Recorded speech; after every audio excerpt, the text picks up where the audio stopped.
Pirate King Gold Roger, aka the man with the longest nose hair in the world, shouts into a crowd that he's hidden his treasure in that place and gets his head chopped. In a small village, our main protagonist, Monkey D. Luffy, the resemblance is honestly uncanny, stands on the figurehead of a pirate ship and proceeds to shank himself in the face to show off his toughness to a pirate crew. Fast forward, in a boisterous tavern, was introduced to the captain of the pirates, Redhead Shanks.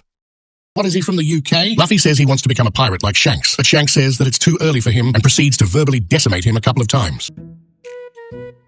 Then, the right hand of Shanks, Mr. No Eyebrows, tells him the reality of being a pirate and its duties, namely pillaging, hostage-taking, heavy drinking, and swimming. You just know for a fact that a man has been through some shit when they don't have eyebrows. And oh boy, I can't wait to see Luffy and the gang engage in some pillaging and hostage-taking. The proprietor of the tavern, Makino, gives Luffy free food in return for some of the treasure he'll find as a pirate. Bam! The entrance door flies to the ground, and a group of bandits enter. The bandit leader, aka the dude with a treasure map on his head, and his brain being the lost treasure, as seen through his actions.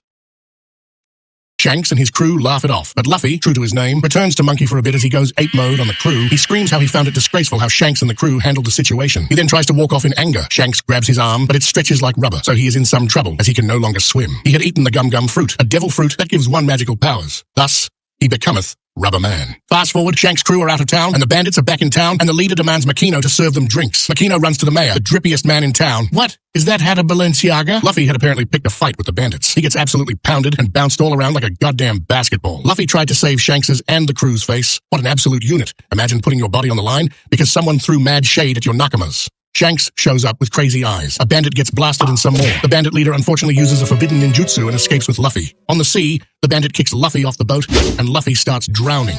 A huge sea snake eats the bandit in one gulp. And just as the snake tries to eat Luffy, Shanks swiftly interposes himself between the monster and Luffy, and in a moment of badassery, glares at the snake and says, "Get out of here." The snake shrivels up in fear like my weenie does when it touches cold water and swims away for its dear life. Shanks is just happy that Luffy is safe, but Luffy starts crying because Shanks' arm is gone. Fast forward, Shanks and the crew are leaving the village for good. Under the midst of the preparations, a character-defining moment for Luffy takes place as he exclaims to the crew that he's going to be the king of pirates. Upon hearing that, Shanks gives Luffy his precious straw hat, tells him to keep it safe, and departs. 10 years later, Luffy finally sets sail, or starts rowing. Some of the townsfolk, including Dripmaster 69 with his newfound shirt, and Makino, say their farewells. Unequivocally top waifu. Shortly after, Luffy meets his arch-nemesis, the water snake. He punches it to oblivion with his rubbery appendage, and once again exclaims that he's going to be the king of the pirates.